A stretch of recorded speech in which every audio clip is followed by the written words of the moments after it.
Dominant Protector. Credit to the author. 4,441-50. Ang mga pangalan po na nandito ay galing sa mga name generator. Kaya kung meron man pagkakatulad sa mga pangalan ng totoong tao o lugar, ito ay tunay na hindi sinasadya. Nagdilim ang mukha ni Ming Yuan nang makita niya ito. Ito ang disadvantage ng pagiging Rango sa likod. Hanggat mayroong anumang posibilidad, sa lakas ng lahat, madali nilang maalis ito. Gaano man kahusay ang kanilang mga kasanayan, ito ay walang silbi. Tumingin ang lahat at maingat na sinuri ang bawat bato. Gayunpaman, wala silang nakitang anumang selyadong pakete o anumang bakas ng Pin 8 nito. Nakahinga ng maluwag si Ming Yuan. Hindi napigilan ng walang hangganang dagat na sumimangot. Nagkatinginan ng iba at nagdududang nagtanong kung ganoon, baka nagtatago pa siya sa barko. Gayunpaman, sa isang maliit na barko ng kargamento, hinanap na ng lahat ang bawat posibleng lugar. Sila ay nahulog na sa ugali ng pag-iisip. Baka hindi na nila mahanap kahit hanapin pa nila, diba? Natuwa si Ming Yuan nang makita ito. Sa pagkakataong ito, ang kanilang kawalan ay naging isang kalamangan. Pagkatapos ng pagsasanay sa 29 na barko, ang hindi malay ng lahat ay nag-iisip na ang inertia ay naging pinakamahusay na pagbabalat kayo. Dahil hindi ko mahanap ito sa ganitong paraan, babaguhin ko ang aking pamamaraan. Puputukin ko ang barkong ito at hahanapin ito ng paunti-unti. Biglang sabi ng walang hangganang dagat. Na-dismantle. Nagulat ang lahat. Alam ng lahat na kapag nalansag ang isang barko, walang may tatago. Kung talagang ginawa nila iyon, walang makakatagal sa oras na kailangan para masunog ang isang insenso, di ba? Escort Leader Hai, tahasan mong pinupuntirya ang Kaizen Escort Agency natin. Natatakot ka ba na mataas na naman ang score natin? Kung sakaling lumabas ang balitang ito, natatakot ako na hindi ito magiging maganda, di ba? Hindi pa tapos ang kaligayahan ni Ming Yuan. Nang marinig niya ito ay agad siyang ngumuso with a unfriendly expression. Nang marinig ito, biglang naintindihan ng lahat sa paligid nila. Lahat sila ay mukhang naghihintay na manood ng magandang palabas. Kaya ito ay isang personal na sama ng loob. Sinira ni Ming Yuan ang negosyo ng 4 na sis escort agency. Malinaw na gustong gamitin ng walang hangganang dagat ang pagkakataong ito para makabawi sa kanya. Chief Escort Chi, masyado kang seryoso. I swear to the heavens na bilang judge, lahat ng ginagawa ko ay para sa kapakanan ng pagiging patas sa kompetisyon. Paano ako makakapagsabi ng kahit ano laban sa Kaizen Escort Agency? Malamig na tumawa ang walang hangganang dagat bilang tugon. Kung ganoon nga, kung gayon, may nasabi akong mali. Humihingi ako ng paumanhin sa iyo, Chief Escort Hai. Gayunpaman, mayroon lang akong isang tanong. Noong turn na ng Kaizen Bodyguard Agency, nararapat ba na simulan mong lansagin ang barko? Sabi ni Ming Yuan sa neutral na tono. What's there to be inappropriate about? Chief Escort Chi, nakalimutan mo na bang mga bandido ang ginagampanan natin ngayon? Nakakapagtaka ba na napunit ng mga bandido ang bangka sa kanilang galit? Mukhang hindi nagkakamali ang walang hangganang dagat. Sa halip, nagsalita siya ng may pananalig. Ito. Hindi alam ni Ming Yuan kung paano magre-react. Karaniwan na para sa mga magnanakaw na sirain ang isang barko pagkatapos ninakawan ito. Marami sa kanila ang babuhusan pa ito ng langis at susunugin para sirain ang ebidensya. Kung may tutol pa ang escort leader na si Chi, okay lang. Tayong 5 na judge pwede lang magtaas ng kamay para magdesisyon. Subordinate ang minority sa mayorya. Wala nang ibang masabi, di ba? Ang walang hangganang dagat ay nagpanggap na magnanimous at sinabi sa iba pang mga hukom, pakisabi ang iyong paninindigan, gusto mo bang sirain ang barkong ito? Ibagsak mo yan. Dahil mga tulisan tayo, walang dahilan para hindi natin sirain. Kung hindi dahil sa paalala ni Escort Leader Hai, tayong mga hukom ay inakusahan ng dereliction of duty. Sabay na sabi ni Buffen at ng dalawa pa. Sa anumang kaso, ang 3 ahensya ng escort ay kapareho ng 4 na ahensya ng escort ng SIS. Lumipas na ang turn nila. Ngayon, sa 5 malalaking escort agencies, ang Kaizen Escort Agency na lang ang natitira. Mula sa kanilang pananaw, mas mabuti kung ang Kaizen Escort Agency ay hindi makakakuha ng kahit isang sentimo. Pulang-pula ang mata nilang lahat. Sige, kapag nasira na natin ito mamaya, dapat idilat ng lahat ang iyong mga mata at pagmasdan itong mabuti. Kung hindi, kung tumulo ito sa dagat, sasabihin nila na nilabag ng ahensya ng bodyguard ng Kaizen ang mga patakaran. Tumingin si Ming Yuan sa karamihan at malamig na sinabi. Sa puntong ito, wala siyang ibang pagpipilian. Hindi siya maaaring mahulog sa lahat ng mga taong ito sa lugar. Kung nangyari iyon, ang ahensya ng bodyguard ng Kaizen ay hindi na magkakaroon ng foothold sa dagat ng South Continent. Ang sitwasyon ay mas malakas kaysa sa tao. Kahit hindi na niya kaya, kailangan niyang tiisin hanggang sa araw na hindi na niya kaya. Huwag kang mag-alala, Escort Leader Chi. Ang dahilan kung bakit tayo nakatayo dito ay upang matiyak na ang kompetisyon ay patas at makatarungan. Hindi namin hahayaan ang iyong Kaizen Escort Agency na malugi ng walang kabuluhan. Walang hangganang dagat, Bufan, at ang iba ay nagkatinginan at ngumiti. Sa walang hangganang utos ng dagat, bumaba ang lahat at agad na sinimulang lansagin ang barko. Sa kanilang lakas, pabayaan ang isang maliit na cargo ship, kahit isang higanteng bangka ay madaling masira. Siyempre, ang mga treasure ship ay exception. Sa ilalim ng maingat na mga mata ng lahat, isang malakas na totoong enerhiya ang bomb-alot sa buong maliit na cargo ship ng direkta sa kalangitan. Pagkatapos, sa himpapawid, ito ay nagkapira-piraso, nakakalat kung saan-saan. Napakasira nito na kahit isang piraso ng kahoy na higit sa 3 talampakan ang haba ay walang natira, kahit ano pa. Ang mga mata ng lahat ay nakatuon sa mga pira-pirasong bumabagsak mula sa langit. Dahil ang dibdib ay espesyal na ginawa, ang texture nito ay mas malakas kaysa sa ordinaryong kahoy. Bukod dito, ang tunay na chi na ngayon ay sadyang kinokontrol, kaya hindi nito masisira ang selyadong pakete. Sa kanilang namumukod tanging paningin, dapat ay madali nilang makita ito. Hindi ko ginawa. Natigilan ang lahat. Napatulala ang walang hangganang dagat. Maging si Ming Yuan, na inakala na ito na ang wakas, ay natigilan din. Wala sa bahura, at wala rin sa bangka.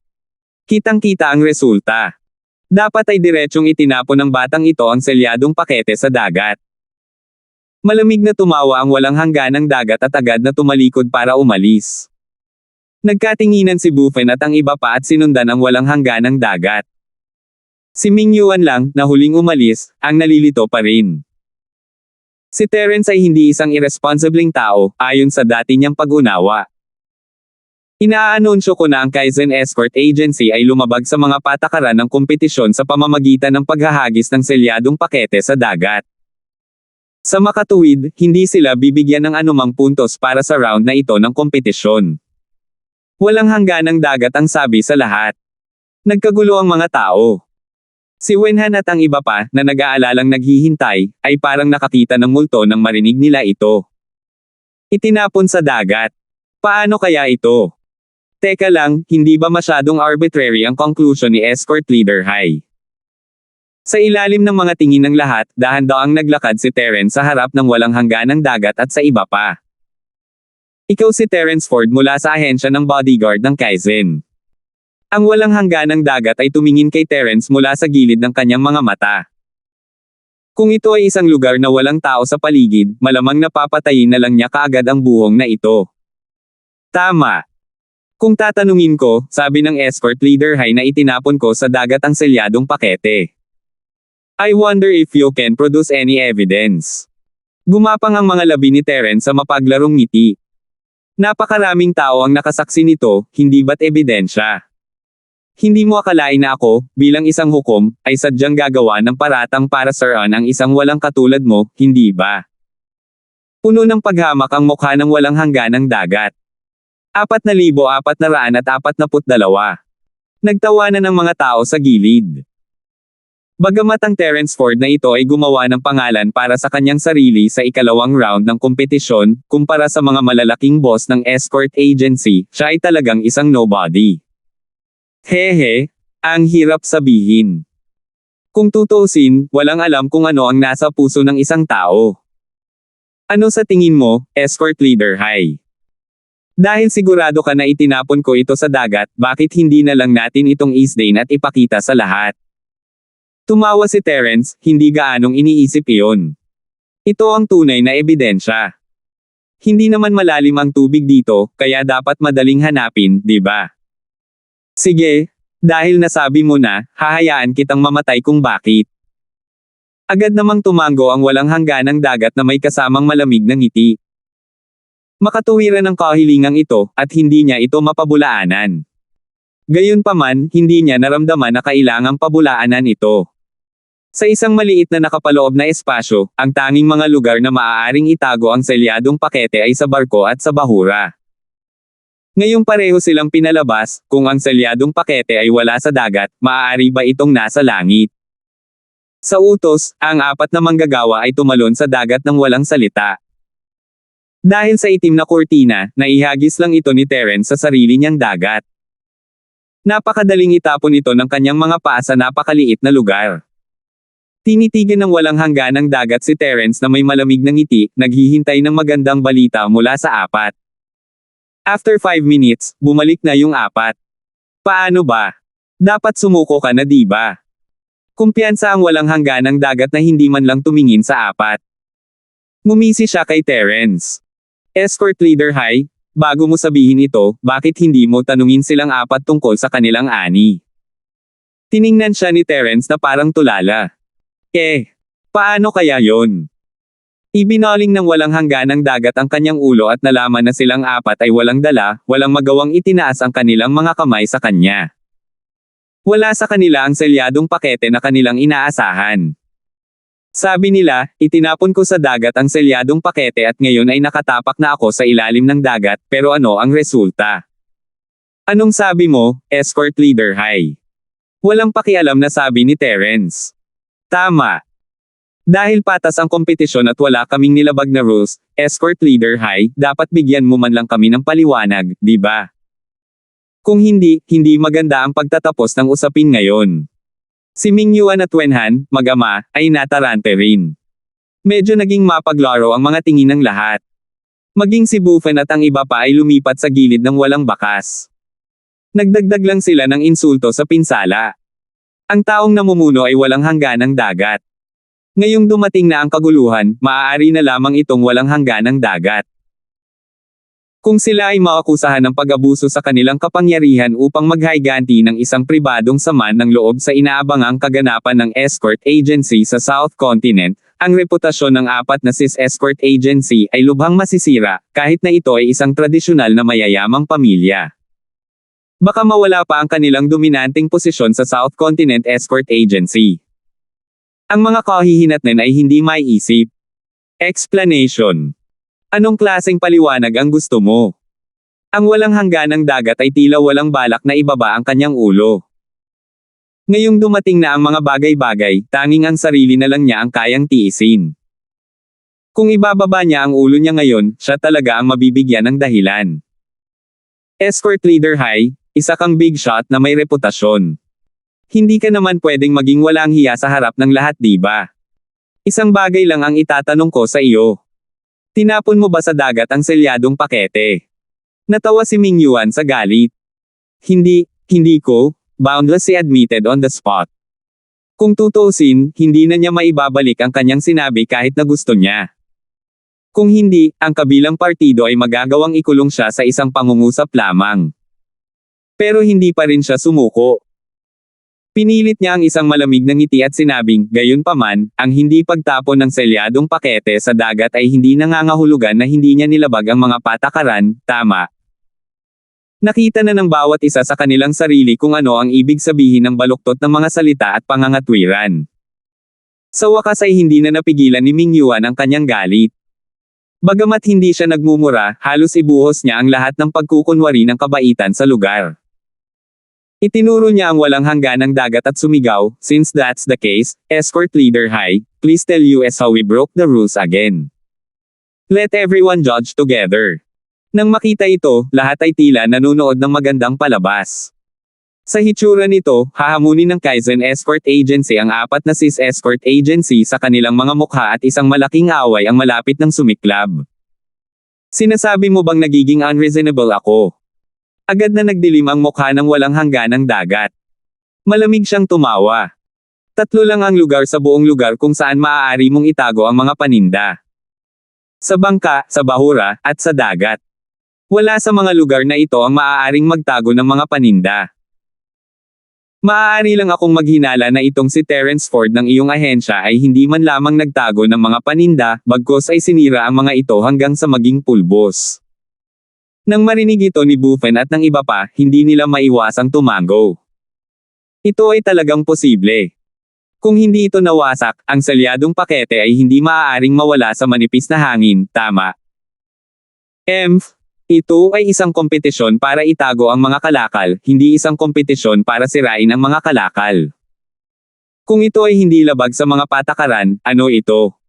Tiwala at buong pagmamalaki na sabi ng walang hangganang dagat. Lumingon sina Ming Yuan at Wen Han kay Terence, hindi sigurado. Naniniwala sila na hindi gagawa ng ganoon si Terence, ngunit tama ang walang hangganang dagat. Hindi naman siya pwedeng mawala na lang sa manipis na hangin, di ba? Well said. Pero Escort Leader Hai, kung ilalabas ko ang salyadong pakete, kailangan mo bang lunokan ang iyong mga salita? Mahinahong sabi ni Terence. Kung mailabas mo, hindi ko lang lulunok ang mga salita ko, kundi bibigyan ko pa ang sarili ko ng 2 mahigpit na sampal on the spot. Tumawa ng malakas ang walang hangganang dagat na para bang isa siyang tunay na bayani na naglakas loob na managot sa kanyang mga aksyon. Hehe. Tumingin si Terence sa kanya ng mapanukso at naglakad papunta sa madilim na lugar sa harap ng lahat.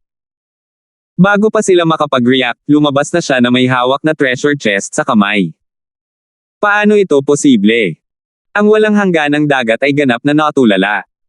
Bilang overlord ng escort industry ng South Continent, hindi siya tanga. Pero ngayon, bigla niyang naramdaman na hindi sapat ang utak niya. Ito ay hindi lamang walang hangganang dagat. Si Buffen at ang iba pa ay mukhang nakakita ng multo. Paano ito nangyari? Anong sabi mo, Escort Leader Hai? Hindi pinalampas ni Ming Yuan ang pagkakataong kutsain si Terence. Kasabay nito, binigyan niya ng malaking thumbs up si Terence. Kahit na hindi niya alam kung paano ito ginawa ni Terence, ang kanyang honorary escort leader ay talagang isang master. Madali niyang laruin ang walang hangganang dagat at ang iba pa ay nasa palad niya. Hindi niya ito maitatanggi. Nakatingin ang lahat sa walang hangganang dagat, parang nanunood ng palabas. Gusto nilang makita kung babalik ang escort leader na ito sa kanyang salita. Sa harap ng lahat, walang imek si Boundless Sea at sinampal ang sarili ng 2 beses bago sinabing, I'm sorry, ngayon lang ako nagkamali. Kontento ka na ba ngayon? Sina Terence, Ming Yuan, at ang iba pa ay tumingin sa matingkad na pulang tatak ng kamay sa kanyang mga pisngi. Hindi nila maiwasang isipin na ang taong ito ang bida. Ang pagsampal sa sarili sa harap ng napakaraming tao ay isang bagay na hindi kayang gawin ng isang ordinaryong tao ng masaya. Gayunpaman, sa ganitong paraan, ang sitwasyon na orihinal na lubhang kapaki-pakinabang sa kanilang panig ay nalutas din ng 2 sampal ng kabilang partido. 4,443. Kung patuloy niyang panghahawakan ito, tila hindi siya sapat na magnanimous, at ang opinyon ng publiko ay tatayo sa panig ng kabilang partido. Alright, since Escort Leader Hai has said so we won't say anything. However, it has already been 3 incense takes time since now lang. We've used so many ways but still not found the sealed package. Ayon sa rules, 100 points dapat ang escort agency natin. Walang duda tungkol dito, di ba? Agad na sabi ni Ming Yuan. Ibinaba ng walang hangganang dagat ang kanyang ulo sa katahimikan. Gusto niyang tumutol, ngunit nakagawa lang siya ng napakalaking pagkakamali, lalo na nang ang kabilang panig ay nagpanggap na bukas palad at hindi ito tinitingnan. Anong mukha ang kailangan niyang tumutol ngayon? Kung matakot man ang walang hangganang dagat, si Buffen at ang iba pa ay hindi man lang titigan. Maaari lamang nilang piliin na sumang-ayon. Mabuti yan, tumango si Ming Yuan bilang kasiyahan at ngumiti kina Terence at Wen Han. Bagamat maraming paikot-ikot, kasiya siya pa rin ang resulta. Nakakuha sila ng buong 100 puntos, na lampas sa kanilang inaasahan. Inakala ng lahat na ito na ang katapusan ng drama at lilipat na sana sa susunod na bahay nang biglang nagsalita si Terence, lahat, mangyaring maghintay ng ilang sandali. Wala pa bang special challenge segment? Gusto kong subukan ito. Kung mayroon, ibabalik ko ang selyadong pakete kung saan ito naroon. Naningkit ang mga mata ng lahat nang marinig ito. Tama, ito ang pinakamahalagang bahagi ng round na ito ng kompetisyon.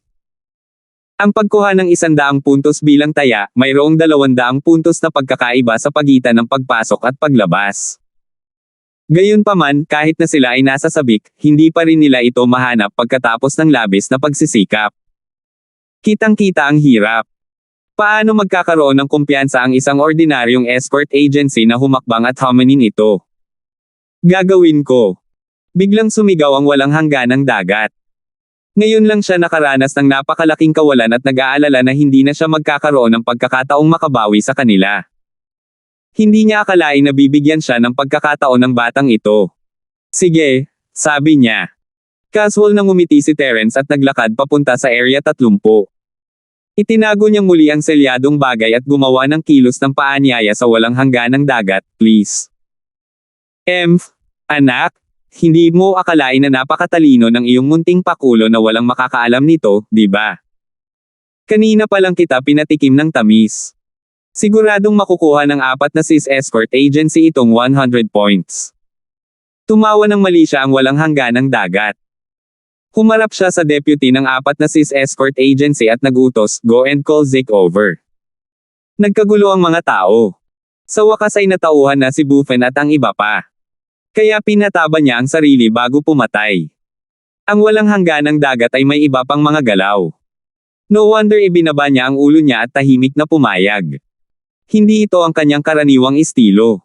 Delay saglit. Nagbago ang mga mukha ni na Ming Yuan at Wen Han. What's wrong? Napakalakas ba ng taong ito? Nagtataka na tanong ni Terence. Well, hindi naman talaga siya ganoon kalakas. Katamtaman lang ang lakas niya, pero pambihirang tao siya. Napakagaling daw niyang basagin ang lahat ng klase ng Porma Sayon. Dati siyang gumagala sa primitive lands tulad ng Laughing Forest. Hindi ko inaasahan na sasali siya sa Forces Escort Agency. Paliwanag ni Wen Han. Magaling siyang mag-break ng formations. Napakurap-kurap si Terence, na mas kakaiba ito. Ano ang kinalaman nito sa kompetisyon? Hindi kaya gumamit ng formation si Kuya Ford para itago ang selyadong pakete. Hindi napigilan ni Wen Han na ibaba ang kanyang boses. Ang kanyang mga iniisip ay katulad ng walang hangganang dagat at ang iba pa. Pakiramdam niya ay nag-set up si Terence ng maliit na trick para itago ang selyadong pakete, kaya naman hindi ito makita ng maraming tao. Sino nagsabi niyan? Sinulyapan siya ni Terence, natuwa. Sa sandaling ito, dumating mula sa malayo ang isang palpak na tiyuhin. Mula sa kanyang buhok hanggang sa kanyang damit, siya ay madumi at punit-punit. Mayroon din siyang masangsang na amoy sa katawan. Mukha siyang matandang pulubi. Ang taong ito ay si Zeke Clay, isang subordinate ng 4 na ahensya ng escort ng SIS. Matapos marinig ang walang hanggan na kwento ng dagat, ngumisi si Zeke, lumilitaw ang kanyang mga dilaw na ngipin. He looked Terence up and down and said awkwardly, wala na masyadong tao ngayon na marunong gumamit ng erase. Kahit na gawin nila, maliit na pakulo lang na hindi may lalagay sa stage. Okay lang na lokohin ang mga outsider, pero sa isang expert na tulad ko, nakikita ko ang problema sa isang tingin lang. Uncle C, wait lang. With that, he pouted and strode into zone 30.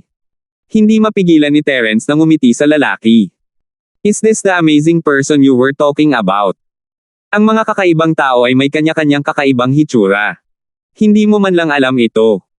Hindi mo ba talaga nakita ang mundo o ano? Tulaw ka ba sa ilalim ng balon? Malamig na tumawa ang walang hangganang dagat. Aalamin natin sa lalong madaling panahon kung sino ang pulaka sa ilalim ng balon. Bahagyang ngumiti si Terence, tamad na makipagtalo. Haha, matigas ang bibig ng patay na pato. Ang walang hangganang dagat ay hindi nag-aksaya ng oras at naghintay na lamang sa labas para sa magandang balita. Akala niya ito ay isang piraso ng cake, ngunit hindi niya inaasahan na maghintay sa oras na kailangan ng 2 insenso upang masunog. Oras na. Escort Leader Hai, pwede mo bang yayain ang master mong si Lei na lumabas? Agad na sabi ni Ming Yuan. Ang limitasyon sa oras para sa challenge round ay 2 insenso. Pumunta ka at tawagan mo siya. Bumilis ang tibok ng walang hanggan na puso ng dagat. Hindi niya alam kung ano ang nangyayari sa loob, ngunit nagagawa niya lamang ang sinabi sa kanya. Gayunpaman, nang makita niyang lumabas si na walang dala, ang kanyang mukha ay namula. Hindi na niya nahanap. Uncle C. You can't blame me for this. Maliban sa napakalaking formation na ito sa labas. Wala talagang formation sa loob.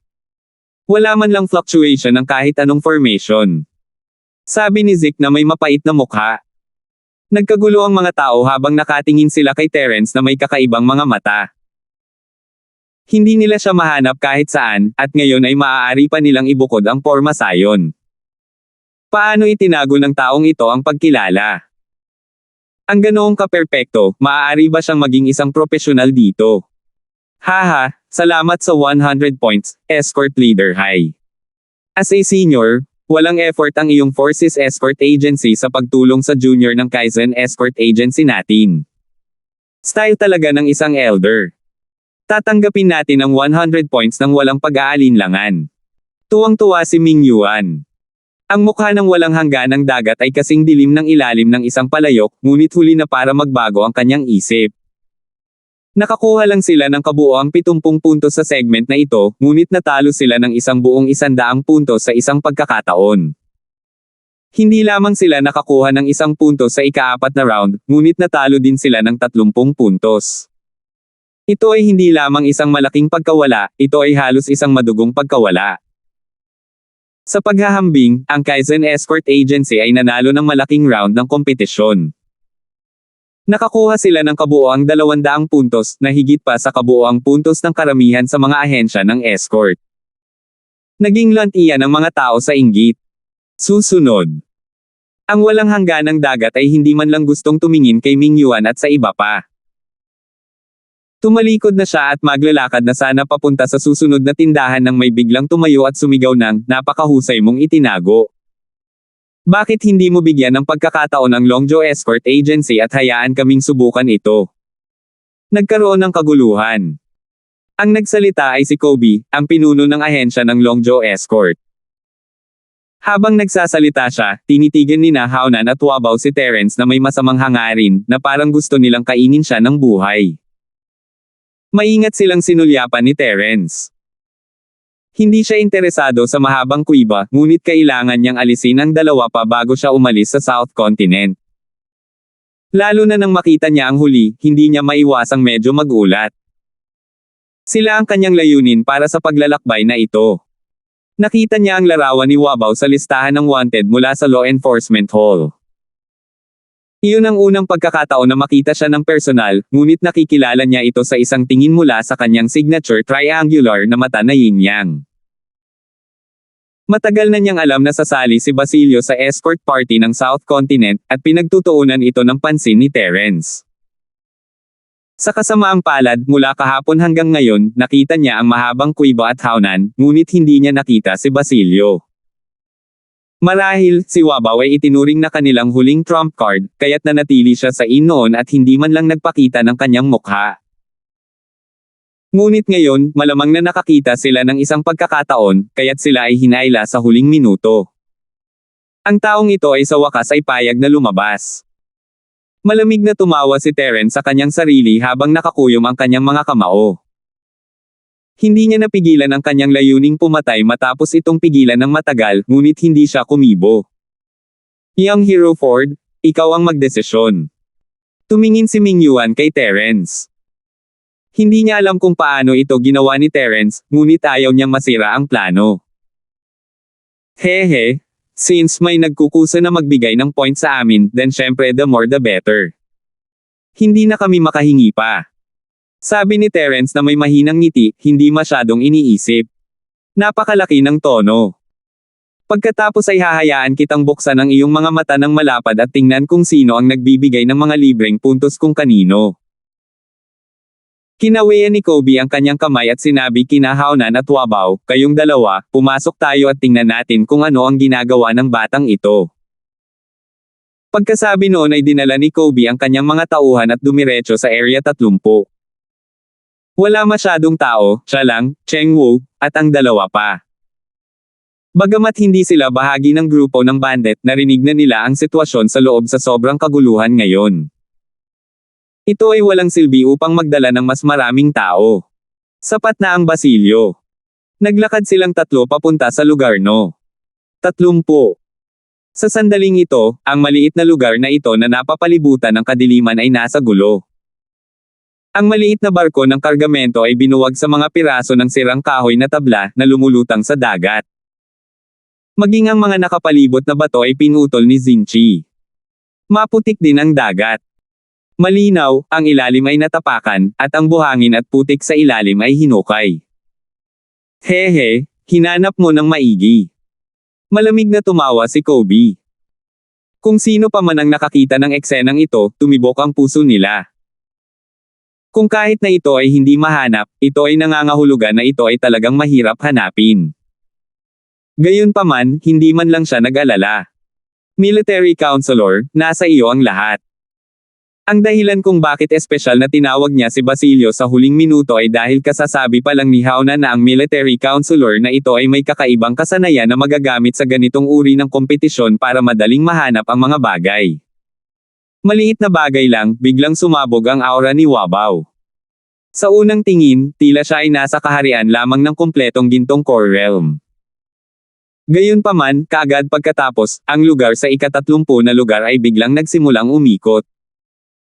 Ang tubig dagat, buhangin, bato, sirang kahoy, at lahat ng bagay sa lugar ay tila biglang nawala ng pigil ng grabidad at lumipad sa hangin. Ang buong lugar noon ay naging isang walang timbang na mundo. Pagkatapos, dahan-daang kumuyam ang mga nakabukang palad ni Wabaw, at lahat ng nasa hangin ay agad na nagwala. Matindi ang pagkakabangga nila sa isa't isa. Noong una, pira-piraso lang ang mga ito, ngunit pagkatapos ng banggaan, mas lalong nagkapira-piraso, at naging pulbos pa. Military Counselor, isa ka talagang eksperto. Hindi pa ako nakakita o nakarinig ng ganoong divine technique. Namulat ng husto ang mga mata ni Kobe. Kung talagang lalaban sila, bagamat hindi siya mahina, limitado lang siya sa direktang pakikipaglaban at pagpatay. Wala siyang kahangahangang paraan tulad ni Wabaw. Ito ay isang piraso ng cake. Ang hakbang na ito ay tinatawag na pagpatay sa lahat ng bagay. Anumang bagay na may mas mahinang kalidad ay tuluyang madudurog sa pulbos ng isang bagay na may mas malakas na kalidad. Ang sealed package ay gawa sa isang espesyal na itim na bakal. Kung walang magkamali, ang kalidad nito ang dapat ang pinakamahirap. Kaya, kapag natapos na ang pagpatay sa lahat ng bagay, ang natitira na lang ay ang sealed package. Ngumiti ng malalim si Wabaw. Sa harap ng napakaraming pag-iral ng military counselor, mawawasak ang lahat, pati na ang porma sayon. Anumang paraan ng pagtatago ay hindi epektibo. Hanggat ito ay nakatago dito, ito ay tiyak na magbubunyag ng tunay na anyo. Dagdag ni Haunan sa gilid. Sa kanyang relasyon kay Wabaw, napakalinaw niya tungkol sa mga pamamaraang ito. Ha. Saka ako maghihintay na magdiwang kasama ka, Advisor Jun.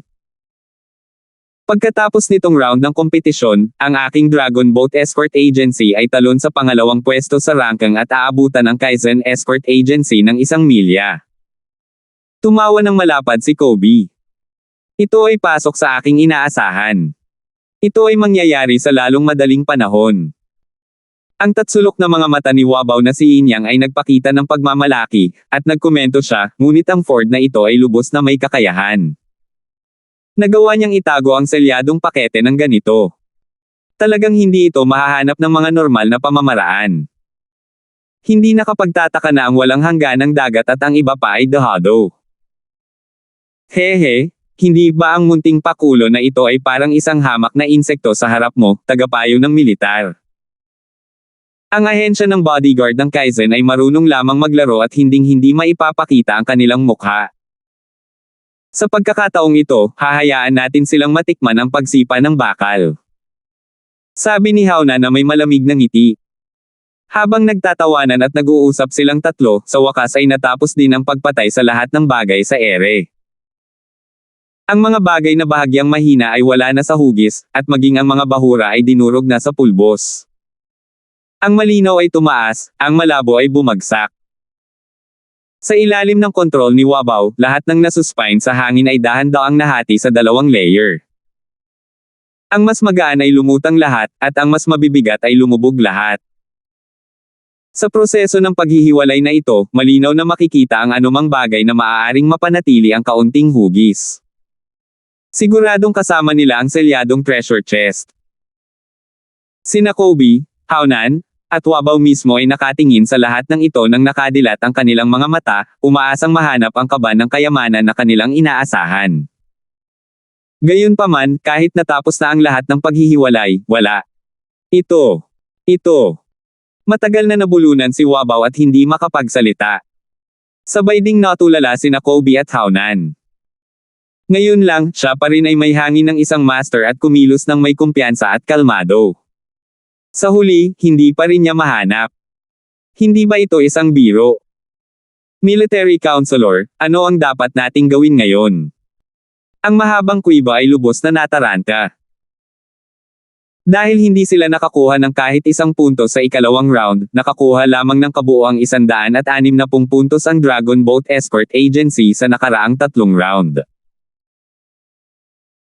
Kahit na bilangin nila ang round na ito, kung saan nakakuha sila ng 50 puntos pagkatapos ng oras na kailangan para masunog ang isang insenso, nakakuha lamang sila ng 210 puntos sa kabuuan.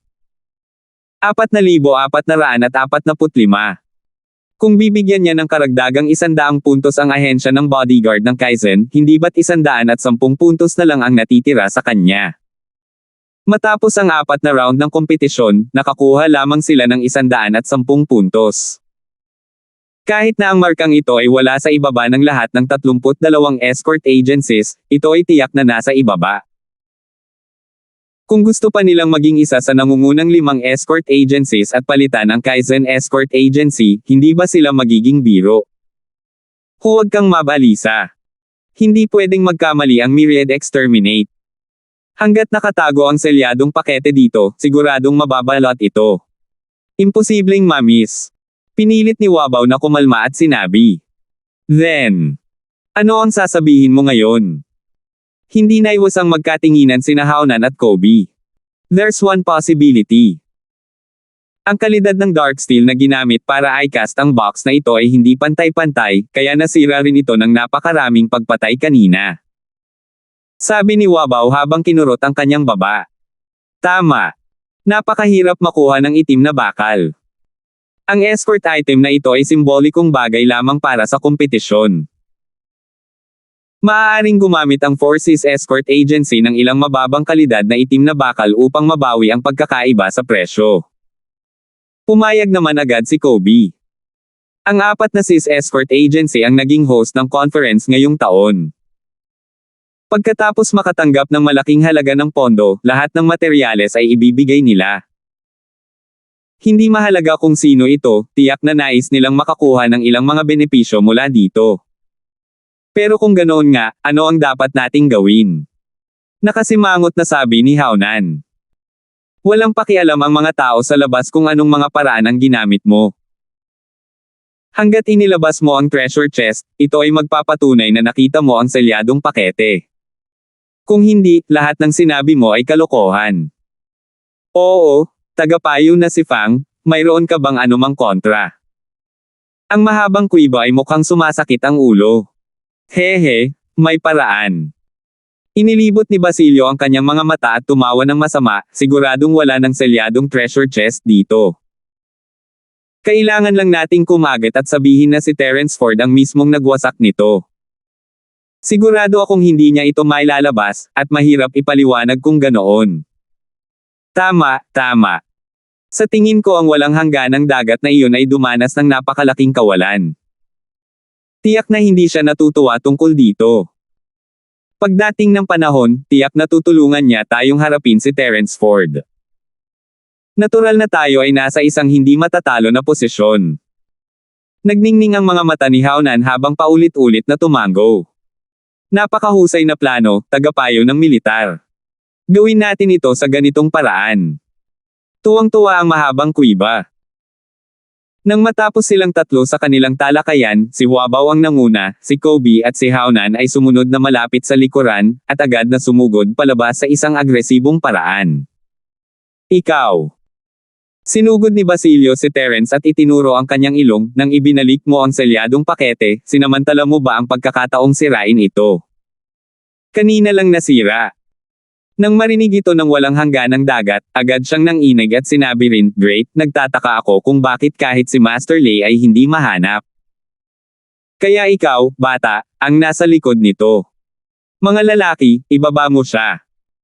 Sa sandaling matapos siyang magsalita, pinaligiran ng mga eksperto mula sa 4 na sis escort agency si Terence. Hindi nila gusto si Terence sa simula, at ngayon ay nagkaroon na sila ng pagkakataong ilabas ang kanilang galit. Nang makita ito, si Haonan at mahabang kuiba ay lihim na natuwa. Gaya ng inaasahan, ang walang hanggan na dagat ay isang handa na tog. Anong gusto mo? Binubuli mo ba kami dahil wala kaming kasama? Nang makita ito, nagpakawala ng galit si Ming Yuan. Nagmamadali ding pinamunuan ni Wenhan ang mga tao mula sa ahensya ng bodyguard ng Kaizen at sumugod. Ang magkabilang panig ay nasa isang paghaharap. Biglang tumaas ang aura ng lahat, at sobrang tensyonado ang kapaligiran. Mukhang isang madugong labanan ang magsisimula. Lahat, please calm down. Tumayo si Terence at pinakalma ang lahat bago tumingin kay Basilio, isang salita ng payo. Sa susunod, bago mo ako ituro ang iyong daliri, isulat mo ang iyong kalooban. Gayon din, mayroon ka bang ebidensya? Ebidensya.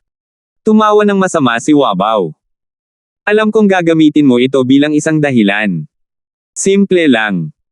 Naglakas loob akong sabihin na kahit ikaw ay hindi maaaring kumuha ng selyadong pakete mula rito. Ito ang pinakamagandang ebidensya. Okay, inutusan kita ngayon bilang hukom ng pulong na pumasok sa loob at kunin ang selyadong treasure chest ng package. Kung hindi mo magawa, huwag mo akong sisihin sa pagiging walang galang. Sabi ng walang hangganang dagat.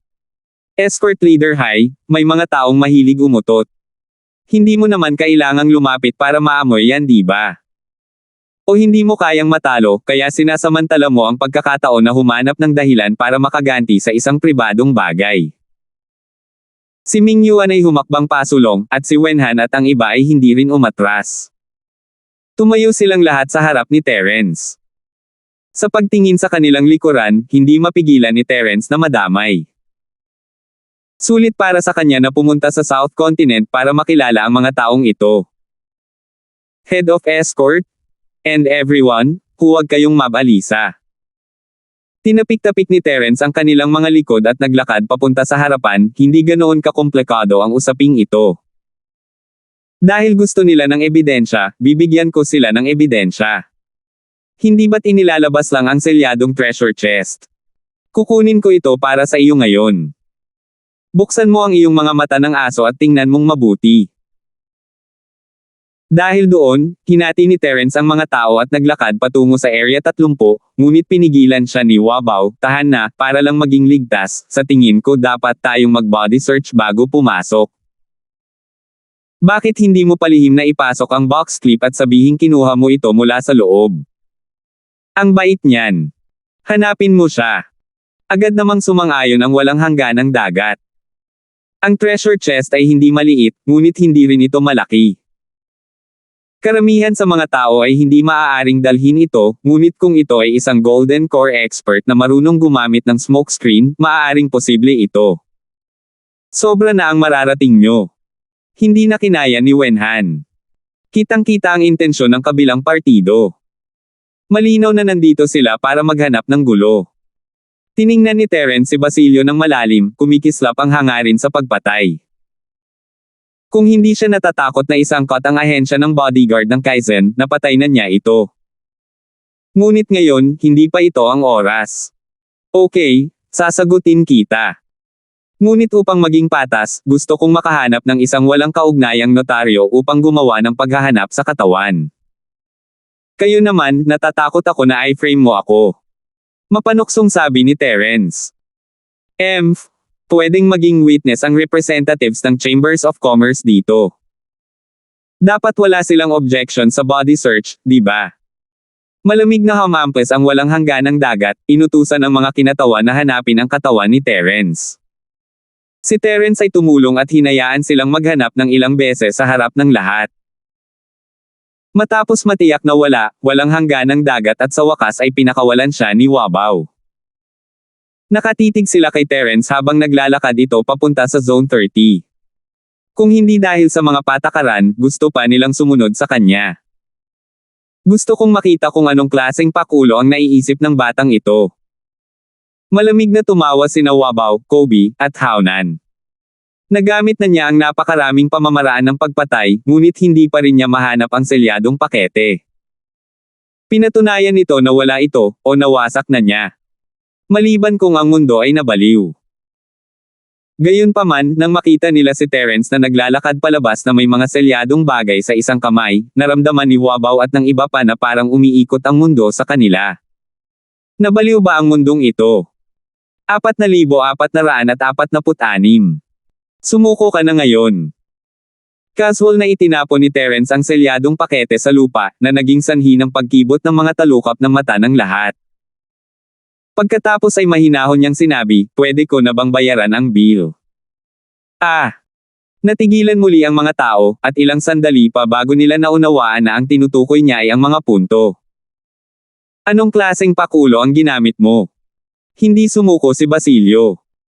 Ang kanyang triangular na mga mata ay nagbuga ng mapanganib na liwanag habang sinusubukan niyang hawakan ang kwelyo ni Terence. Pwede mong subukan. Biglang tumawa si Terence, nag-aalala siya na hindi siya magkakaroon ng pagkakataong patayin ang taong ito, ngunit kung gagawin niya ito, magagawa niya itong patayin sa harap ng lahat. Kasabay nito, si Mingyuan, Wenhan, at ang iba pang nasa tabi niya ay biglang naglabas ng kanilang layuning pumatay, na napilitang huminto si Wabaw sa kalagitnaan. Kung hindi siya titigil, talagang magkakasama siyang papatayin ng mga taong ito. Malalaman ko na tong pakulo, kapag namatay ka sa kamay ko. Tumawa ng malakas si Basilio at tumingin kay Terence ng malalim. Pagkatapos ay nagpaalam siya kay Haunan at mahabang kuiba bago tumalikod at umalis. Sa pagtingin sa likod ni Basilio, hindi napigilan ni Terence na mapabuntong hininga. Mayabang ang lalaking ito, ngunit hindi siya tanga. Siyempre, kung siya nga, hindi siya mabubuhay hanggang ngayon. Nahulog na sana siya sa kamay ng law enforcement hall noon sa North Island. Escort Leader High, wala ka namang masasabi ngayon di ba? Lumingon si Terence sa walang hangganang dagat. Mapula ang mukha ng walang hangganang dagat. Hindi man lang siya umimik. Kasabay ng malamig na ungol, tumalikod siya at umalis. Kung titignan, hindi man lang siya nag-abalang hanapin ang dalawang security agencies na ngayon lang niya sinalihan. Wala siya sa mood. Ngumiti sa isa't isa sina Terence, Mingyuan, at Wenhan bago lumingon sa iba. Mayroon pa bang ibang bodyguard agency na handang lumapit at homanin ako? F***sake. Sabay-sabay na nagdilim ang mukha ng lahat. Nakakuha ka na ng buong 300 puntos mula sa simula hanggang sa katapusan ng round na ito. Nadrag mo ang 4 na SIS Escort Agency at Longzhou Escort Agency sa gulo na ito, at hindi ka pa rin nasisiyahan. Ang iba sa mga manager ay hindi napigilan ang pag-ikli ng kanilang mga leeg nang ang mga mata ni Terence ay dumaan sa kanila. Dapat mayroong ilang hindi kilalang trick dito, ngunit hindi ito maluluta sa maikling panahon. Isang tanga lang ang mahuhulog dito. Wala na. Tapos kalimutan mo na. Medyo nadismaya si Terence. Dahil walang dumating para hamanin siya, hindi na kailangang ibalik ang selyadong pakete. Tungkol naman sa mga magnanakaw, bagamat wala silang walang hangganang dagat na nangunguna sa kanila, kailangan pa ring ituloy ang kompetisyon. Nandoon pa rin si Buffen at ang iba pa kaya agad silang lumingon sa susunod na ahensya. Kuya Ford, pwede mo bang sabihin sa akin ngayon? Saan ka nagtatago? Nang makitang malayo na ang mga tao at sumunod din ang kanyang ama na si Ming Yuan, mabilis na lumapit si Wen Han. Kung ikukumpara sa excitement na makakuha ng 300 points, mas curious siya dito. Ito ay isang sikreto, mahinang ngumiti si Terence at itinikom ang kanyang bibig. Simple lang ang sagot, inilagay niya ito sa espasyo ni Jade. Siyempre, walang makakahanap nito, ngunit hindi niya masabi kahit kanino ang tungkol dito, magiging sikreto ito magpakailanman. Og. Pakiramdam ni Wen Han ay parang kinukurot siya, ngunit hindi siya binitawan ni Terence. Wala siyang choice. Sinubukan niyang hikayatin si Terence, ngunit wala itong silbi. Sa huli, sumuko na siya. Gayunpaman, hindi nagtagal ay nakalimutan na niya ito dahil natagpuan na ng mga bandido ang mga gamit mula sa dalawa pang escort agencies. Tapos na ang ika-4 na round ng Hidden Goods in Danger competition. Bumalik ang lahat sa Mauling Square. Sa sandaling ito, ang mga ranggo ay na-update. Matapos ang 4 na round ng kompetisyon, nanguna ang Kaizen Escort Agency na may napakataas na marka na 670 puntos. Ang kanilang kalamangan ay napakahusay na ito ay simpleng nakakatakot. Pagkatapos noon, pumangalawa ang tradisyonal na mayayamang klase, ang Divine Wind Escort na may kabuoang 270 puntos. Hindi man sila may kukumpara sa Kaizen Escort Agency, na nag-iisang kumpanya sa mundo, nagawa pa rin nilang year-okan ang iba pang escort agencies. Para naman sa 4 na SIS Escort Agency na orihinal na nasa ikalawang pwesto, dahil sa hamon nila sa Kaizen Escort Agency sa 4th round, hindi lang sila nabigo na panatilihin ang 70 puntos na nakuha na nila, natalo pa sila ng 30 puntos. Sa huli, mayroon silang kabuoang 240 puntos sa 4 na round ng kompetisyon at nakatabla sa ikatlong pwesto kasama ang iba pang 5 escort agencies. Ito ay nagkakahalaga ng pagbanggit na ang ambisyosong Longzhou Escort Agency ay nakakuha ng 110 puntos sa lahat ng 4 na round ng kompetisyon, na nasa ikalima mula sa ibaba. Kung magpapatuloy ang trend na ito, sila ay may ranggo sa pinakamahina na 5 escort agencies sa South Continent, lalo pa sa nangungunang 5. Sa listahan ng publiko, ang ranggo ng 32 escort agencies ay malinaw sa isang sulyap. Ang iba ay masaya habang ang iba ay malungkot. Ang focus ng talakayan ng lahat ay natural ang maladyos na super dark horse ng taong ito, ang ahensya ng escort ng Kaizen. Kahit na ang Kaizen Escort Agency ay isa sa 5 pinakamalaking escort agency sa nakaraang termino, karamihan sa mga tao ay hindi nag-isip na ang Kaizen Escort Agency ay mananalo sa simula. Ang mga taya sa outer ring ay pawang negatibo. Hindi bababa sa 7 sa 10 tao ang tumaya dito at nahulog ito sa 5 pinakamalaking escort agencies. Siyempre, ang mga taong ito ay umiiyak hanggang sa mamatay ngayon. Ang pagkawala ng 670 puntos sa 4 na round ng kompetisyon ay isang malaking 400 puntos na pagkakaiba sa pagitan ng pangalawang lugar at ika-4 na lugar. Ito ay hindi na walang magiging mga kahalili nito, ngunit ito ay tiyak na hindi pa nagagawa. Maliban na lang kung nagkaroon ng mapanirang aksidente, ang pinakamataas na posisyon ng 4 na SIS Escort Agency sa South Continent Escort Party ngayong taon ay mahuhulog na sa kamay ng Kaizen Escort Agency, at walang sino man ang makakayanan nito. Ang istruktura ng kapangyarihan ng industriya ng escort agency sa South Continent ay sasailalim sa isang napakalaking pagbabago simula sa taong ito. Ang focus ay lilipat mula sa Demon Cold Sea area patungo sa orihinal na hindi kilalang lugar ng Black Sea. Mula noon, papalitan ng Kaizen Escort Agency ang dominator ng 4 na SIS Escort Agency at magiging No. Isang mayayamang pamilya sa South Continent. Ito ang pinagkasunduan ng halos lahat. Siyempre, maliban sa pangunahing opinyon, natural na mayroong iba pang mga opinyon sa mga lansangan. Karaniwan ang makakita ng mga taong desididong i-demoralize ang ahensya ng bodyguard ng Kaizen. Hindi alintana kung ang mga taong ito ay may anino ng ibang mga ahensya ng bodyguard sa likod nila, hindi bababa sa kanilang mga opinyon ay hindi walang dahilan. Noong nakaraan, ang unang 4 na round ng escort agency tournaments ay mahalaga para magkaroon ng advantage at lumawak ang agwat, ngunit ang tunay na mapagpasyang kaganapan ay ang huling round. Kahit na malaki ang bentahe ngayon ng Kaizen Escort Agency, kung hindi maganda ang performance nila sa last round, malaki ang posibilidad na ang ibang escort agencies ay kukuha ng pagkakataon na maabutin sila o maabutin pa sila. Tanging ang escort agency na makakaligtas sa 5th round at huling tumawa ang siyang tunay na mananalo. Siyempre, bukas pa lang magsisimula ang finals ng 5th round. Hindi bababa sa hanggang ngayon, ang Kaizen Escort Agency ay walang alinlangan ang pinakamayabang at pinakasikat sa mga chambers of commerce. Kung ikukumpara sa mga talakayan sa mga lansangan, wala sa 32 escort agencies, kabilang ang Kaizen Escort Agency, ang nangahas na magpabiye sa kanilang bantay sa sandaling ito. Lahat sila ay naglalagay ng higit na pagsisikap upang maghanda para sa huling labanan bukas. 4,447. Hindi natin ito maaaring ipagpatuloy. Kailangan nating kumilos kaagad at patayin ang Terence Ford na iyon. Hindi napigilan ng mahabang kuiba na umungol. Grupo pa rin ng 3 ang kwarto. Si Haonan at Wabaw ay nakaupo sa gilid at umiinom ng tsaa.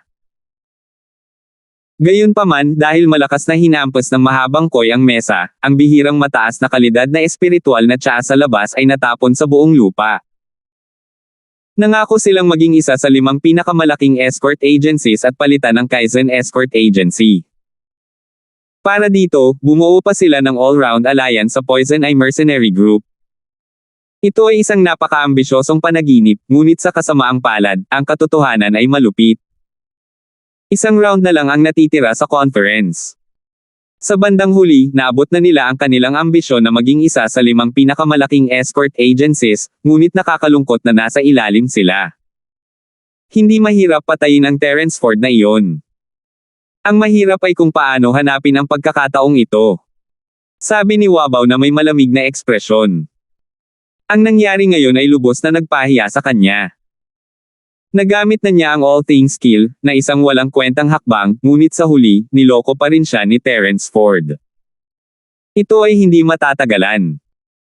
Higit sa lahat, malinaw na ito ang unang pagkakataon na magkaharap silang dalawa sa ganoong kalapit na distansya, ngunit sa ilang kadahilanan, mahina niyang naramdaman na si Terence Ford ay talagang may intensyong pumatay sa kanya. Dahil sa kanyang espesyal na pamamaraan ng paglilinang, ang kanyang persepsyon ay mas sensitibo kaysa sa karaniwang eksperto sa yugto ng Jindan, ito ay tiyak na totoo. Hindi kaya kinasusuklaman ng kabilang partido ang mercenaryong grupo ng Poison Eye, kaya kinasusuklaman din niya ang mga ito. Hindi ito imposible, ngunit ang intuition ni Wabaw ay nagsabi sa kanya na ang bagay na ito ay hindi ganoon ka-simple. Sa madaling salita, kung ito man ay upang alisin ang nakatagong panganib na ito o upang alisin ang balakid para sa Dragon Boat Escort Agency, si Terence Ford ay kailangang mamatay. Ngunit wala kaming awtoridad na magtakda ng mga patakaran ng kompetisyon, at mahirap mag-isip ng paraan upang gumana sa likod ng mga eksena. Kung makakalaban ba natin ang kapantay na ahensya ng bodyguard ng langit, lalo na laban sa Terence Ford na ito, nakasalalay ang lahat sa swerte. Mahirap sabihin. Napakamot ng ulo si Kobe at may salungat na ekspresyon. Not necessarily. Hindi natin kaya sa sarili natin, pero kaya ng iba. Sabi ni Wabaw na parang may tinuturo. Sino te? Natigilan si Kobe. Kuya Long, nakalimutan mo na ba ang 4 na sis escort agency? Malamig na tumawa si Haonan. Mula sa sitwasyon ngayon, parang walang hangganang dagat ang galit sa Terence Ford na ito hanggang sa buto. Bukod sa amin, gusto niya rin sigurong balatan ng buhay ang batang ito. Kaya lang, hindi siya naglakas loob na kumilos ng lantaran. Ang ibig ninyong dalawa ay pumunta sa 4 na sis escort agency para maghanap ng walang hangganang dagat. Nagningning ang mata ni Kobe. Tama. Ang 4 na sis escort agency ay palaging overlord ng mga escort agency sa South Continent. Nabalitaan ko na higit sa kalahati ng mga patakaran ng kompetisyon ay itinakda ng walang hangganang dagat. Kung siya ay lihim na manipulahin ang mga bagay-bagay, hindi ba't isang piraso ng cake para sa amin na labanan ang Kaizen Escort Agency? Tumawa si Haonan. Oo. Agad na tinapik ng mahabang kuibo ang kanyang ulo at sinabing may labis na kagalakan, bago ngayon, kung tayo ay padalos-dalos na pumunta sa kanya para humingi ng tulong, maaaring hindi man lang tayo abalahin ng walang hangganang dagat. Pero ngayon, talagang tutulungan niya tayo sa maliit na bagay na ito. Ang kaaway ng aking kaaway ay ang aking kaibigan.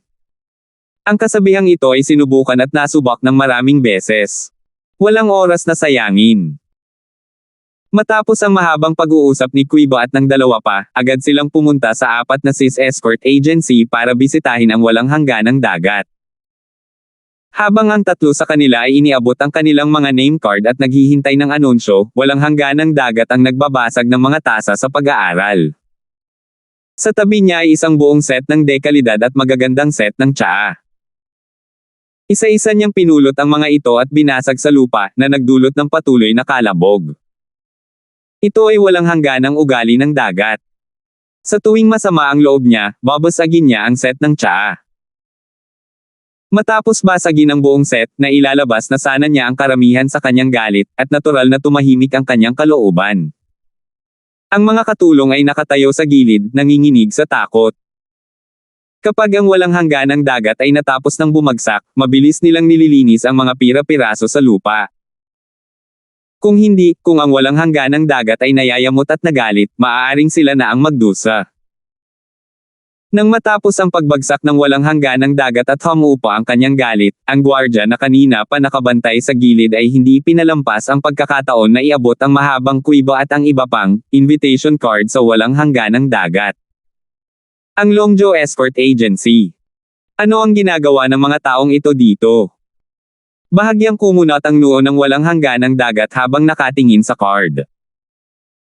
Kahit na ang Dragon Boat Escort ay hindi ang pinakamahina sa South Continent, sila ay palaging pinipigilan ng Kaizen Escort Agency. Hindi sila nagkaroon ng pagkakataon na gumawa ng pangalan para sa kanilang sarili. Natural, hindi sila karapat-dapat sa atensyon ng isang overlord ng isang escort agency na tulad niya. Tito Dagat, bakit hindi ko sila paalisin? Sabi ng guard. Ang South Continent Escort Agency event ay ginanap sa lokal. Nitong mga nakaraang araw, lahat ng pinuno ng mga escort agencies ay pumunta sa 4 na sis escort agency para magbigay galang. Ang mas malakas na escort agencies ay nakakakita pa rin ng walang hangganang dagat, ngunit ang mas maliliit na escort agencies ay pinaalis sa isang salita. Hindi man lang nila nakita ang walang hangganang dagat. Hold on.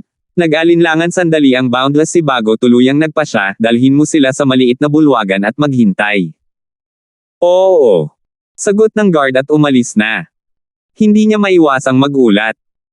Ang hindi kilalang Dragon Boat Escort Agency na ito ay tila may kaunting bigat sa puso ni Uncle C. Bagamat hindi siya kwalipikadong makapasok sa bulwagan, makapasok man lang siya sa maliit na bulwagan at hindi paalisin ng isang salita. Ang hindi nila alam ay ang walang hangganang dagat na iyon ay hindi man lang tumitingin sa mata ng Dragon Boat Escort Agency. Kaya lang pumayag siyang makipagkita sa kanila ay dahil sa nangyari sa maghapon. Pakiramdam niya ay may kakaiba dito. Si Kobe at ang dalawa pa ay dinala sa isang maliit na bulwagan. Walang naghain ng tsaa, at walang lumapit sa kanila para kausapin sila. Naghintay lang sila ng ganito ng buong 15 minuto. Nang mapuno ng galit ang 3 at hindi mapigil ang gustong umalis, sa wakas ay dumating na ang walang hangganang dagat. Kobe ng Longzhou Escort Agency, Hauna ng Poison Eye Mercenary Group, at Basilio ay nagbibigay galang sa Escort Leader High. Ang kawalang kasiyahan ay kawalang kasiyahan, ngunit nang humarap sa walang hangganang dagat, ang 3 ay hindi nang ahas na maging mabagal. Mabilis silang tumayo at binati siya. Have a seat. May kausap akong importanteng bisita kanina. Please don't take offense if napabayan ko kayong 3. Ang walang hangganang dagat ay tumawa. Ito ay kalokohan. Talagang umiinom lang siya ng tsaa sa kanyang pag-aaral, sinusubukan lang nilang bigyan ng malamig na hangin ang 3. Escort Leader High, marami kang importanteng tao. We've took the liberty to disturb you. Mabilis na ngumiti ng paumanhin ang mahabang kuiba. You're being too polite. Pwede ko bang malaman kung bakit pumunta kayong 3 sa Forces Escort Agency ko? Ang walang hangganang dagat ay ayaw magsayang ng hininga sa kanilang tatlo, kaya dumiretso siya sa punto. Sandaling natigilan si Kobe. Siya, Hao-nan, at Wabaw ay nagkatinginan. Halatang nahuli sila. Noong una ay gusto niyang makipagpalitan ng ilang salita para mas maging malapit sa isa't isa at madagdagan ang kanilang kumpiyansa bago magsalita tungkol sa bagay na ito. Sige, huwag na tayong magpatalo. Dahil napakadirekta mo, wala kaming itatago sa iyo. Sinabi lang ni Kobe, hindi kami pumupunta dito ng walang dahilan. Pumunta kami dito sa pagkakataong ito para humingi ng kaunting pabor sa escort leader Hai. Tulong. Anong tulong? Nakataas ang kilay na walang hangganang dagat. 4,448. Tama. Sana matulungan tayo ng escort leader Hai na ayusin ang mga kalaban natin sa mga susunod na laban. Kobe blurted. Gusto nyo bang pakalmayan ko kayo? Biglang nagbago ang ekspresyon ng walang hangganang dagat. Malamig niyang sabi, wag mo nang isipin. Sa nakaraan, ang mga pagpupulong ng ahensya ng escort sa South Continent ay palaging ganap na patas. Bawal mandaya. Kung hindi, mawawala ng layunin ang pagpupulong. Please bumalik ka na. Maghintay. Nang makitang papaalis na sila ng walang hangganang dagat, mabilis na sinabi ni Hao-nan, sandali lang, escort leader Hai. Ang kalaban na gusto naming ayusin mo para sa amin ay walang iba kundi ang Kaizen Bodyguard Agency. Ahensya ng bodyguard ng Kaizen. Tumigil ang walang hangganang paggalaw ng dagat. Ito ang mga huling salitang gusto niyang marinig ngayon. Kapag naisip niya kung paano siya nagdusa, hindi niya maiwasang mag-alab sa galit. Tama.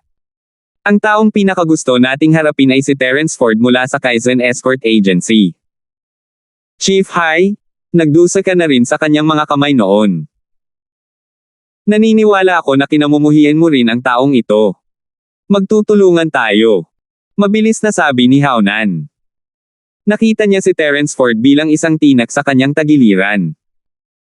Upang harapin si Terence Ford at ipaghiganti ang kanyang anak, handa siyang magbayad ng anumang halaga. Kung palalampasan niya ang pagkakataong ito, huli na ang lahat para sa pagsisisi. Dahan daw ang ibinalik ng walang hangganang dagat ang kanyang tasa. Hindi niya itinuloy ang pagtataboy sa mga ito, bagkus ay nahulog siya sa malalim na pag-iisip. Gaya ng inaasahan, nagkaroon ng pagkakataon. Nagkatinginan si Kobe at ang dalawa pa. Ang kanilang mga espiritu ay agad na nabuhayan at ang kanilang mga puso ay naging matatag. Sabihin mo sa akin, bakit si Terence Ford ang pinupuntirya ninyo? Ang walang hangganang mga daliri ng dagat ay tinapik ang mesa ng maindayog. Tumangala siya at muling sinuri ang tatlo. Kung hindi dahil sa mga salita ni Hao-nan, siguradong nabalinggan niya ang mga ito. Kung tutuusin, nandoon ang reputasyon ng apat na sis escort agency. Kung ang mga taong ito ay hindi itikom ang kanilang mga bibig at magkalat ng mga chismis, madali itong magdulot ng gulo. Kaya, sa karamihan ng mga kaso, kahit na ito ay para lamang sa kapakanan ng kanyang imahe, ang walang hangganang dagat ay kailangang panatilihin ang kanyang pagiging patas. Gayunpaman, ito ay isang ganap na naiibang bagay pagdating sa Kaizen Bodyguard Agency at Terence Ford. Tama si Hao-nan, kinasusuklaman niya si Terence Ford. Ang apat na sis escort agency ay nagmula sa pagiging overlord ng escort agency tungo sa kasalukuyang estado nito na natatabunan. Ito ay nirerango na pangatlo sa point rankings at muntik nang mahulog sa top 5. Ang pangunahing salarin ng lahat ng ito ay si Terence Ford. Hindi isang labis na pahayag ang sabihin na sa 670% na nakuha ng ahensya ng bodyguard ng Kaizen, hindi bababa sa 500% nito ay nagmula kay Terence Ford. Ang mga kakayahan ng taong ito ay napaka-abnormal na hindi sila mahuhusgahan ng may sentido komon. Matapos magdusa ng dalawang magkasunod na pagkatalo mula kay Terence Ford, kahit na ang walang hangganang dagat ay kailangang umamin na hanggat nariyan si Terence Ford, ang pagkakataon ng apat na sis bodyguard na ahensya na makabalik ay walang katumbas. Ngayong may kumakatok sa kanyang pinto na isang upahang masasamang tao, wala siyang pakialam na magdagdag ng panggatong sa apoy at humiram ng kutsilyo ng iba para patayin siya. Sa araw, nakita ng walang hangganang dagat ang salungatan sa pagitan ng mahabang kuweba at ng iba pa at ni Terence Ford, kaya naniwala siya na sila ang may pundasyon para maging magkapanalig. Gayunpaman, bago iyon, kailangan muna niyang alamin ang eksaktong sitwasyon. Kung hindi ito pumatay gamit ang hiniram na kutsilyo, ngunit sa halip, siya ang magiging kutsilyo sa kamay ng kabilang partido. Chief Escort High, maaring hindi mo alam ito, pero ang Dragon Boat Escort natin at ang Poison Ice Mercenary Group ay nasa iisang lugar ng kanilang Kaizen Escort. Para na tayong apoy at tubig. Hindi ito ang unang beses na nag-away at nagpatayan tayo. Mabilis na paliwanag ng mahabang kuiba. Hehe, hindi kayang hawakan ng bundok ang dalawang tigre. Itinaas ng walang hangganang dagat ang kanyang mga mata. Ito ay hindi kakaiba sa lahat. Ang mga tao sa parehong kalakalan ay mga kaaway. Nagsiksikan ng dalawang ahensya ng bodyguard, kakaiba kung magkakasundo sila. Tulad ng para sa mercenaryong grupo ng Poison Eye, mayroong isang hindi nakasulat na panuntunan sa dagat ng South Continent. Ang lahat ng tinatawag na mercenaryong grupo ay talagang mga pangkat ng pirata na naglinis ng kanilang mga pangalan. Sa makatuwid, sa pangkalahatan ay nagkaroon sila ng matinding galit sa mga lokal na ahensya ng escort. Normal lang sa kanila na maging parang apoy at tubig. Hindi lang iyan, ang nag-iisang anak kong lalaki, si Kiang Tian, Sentimo Sentimo ay namatay sa Kaizen Bodyguard Agency dahil sa Terence Ford na ito. Chief Escort High, sabihin mo sa akin, paano ko hahayaan itong B***start off? Idinagdag ni Haunan sa pamamagitan ng nagngangalit na mga ngipin. Oh, may ganon. Agad na nagbago ang ekspresyon ng walang hangganang dagat. Hindi siya maaaring mabuhay sa ilalim ng parehong langit bilang Haunan para sa pagpatay sa kanyang anak. Pagtingin kay Haunan, hindi siya magbibiro tungkol sa ganitong bagay. I don't dare to lie in front of you, Escort Leader High. Kaya, para ipaghiganti ang pagkamatay ng anak ko, nakikiusap ako na buksan mo ang pinto ng kaginhawahan at hayaan mo akong patayin ang aking kaaway. Lubos akong magpapasalamat. Si Haunan ay isang matalinong tao. Hindi niya ibinalita ang The Grudge sa pagitan ng apat na sis escort agency at Terence Ford at sa halip ay inilipat ang paksa sa kanyang sarili. Ang iyong kahilingan ay makatwiran. Ang ekspresyon ng walang hangganang dagat ay hindi maarak. Inakala ni Kobe at ng dalawa pa na papayag siya, kaya tuwang-tuwa silang lahat. Gayunpaman, bagamat natalo ang aming ahensya ng Forces Escort sa event, hindi ibig sabihin na kailangan naming maghayganti ng pribado. Isang malaking bawal na talikuran ang aming trabaho para sa personal na dahilan. Kinabukasan. Napatulala si Kobe at ang dalawa pa matapos marinig ang opisyal na tugon na ito. Hindi nila maiwasang mapatingin sa isa't isa. Hindi ba masyadong mabilis ang pagbabagong ito sa ekspresyon? Nang makita ang matuwid na tono ng walang hangganang dagat, tila hindi siya nagpapanggap. Pakiramdam ng tatlo ay nabuhusan sila ng isang balde ng malamig na tubig sa kanilang mga ulo. Agad silang nadismaya. Napagpasyahan na ng kanilang huwanir na kumilos na parang kutsilyo. Siya ang nagkusa na hayaan ang kabilang panig na gamitin siya para patayin sila, ngunit sa huli, hindi kinuha ng kabilang panig ang kutsilyo. Paano sila makakapaglaro?